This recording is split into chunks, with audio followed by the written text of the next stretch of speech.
এভাবে নতুন ফোল্ডার তৈরি বন্ধ করুন। পরিবর্তে এটি করুন।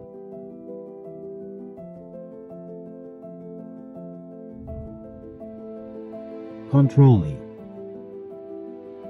নতুন কলামটি অনুলিপি করুন। ওপেন করুন নোটপ্যাড। ডেটা পেস্ট করুন।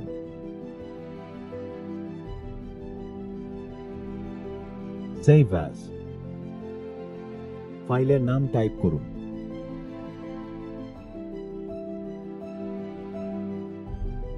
ফাইলের নামের শেষে .bat যুক্ত করুন। আপনি সবেমাত্র সংরক্ষিত .bat ফাইলটি সন্ধান করুন। ডাবল ক্লিক করুন এবং ব্যাট ফাইল চালাতে দিন। কয়েক সেকেন্ডে ফাইল নামটি রিড আউট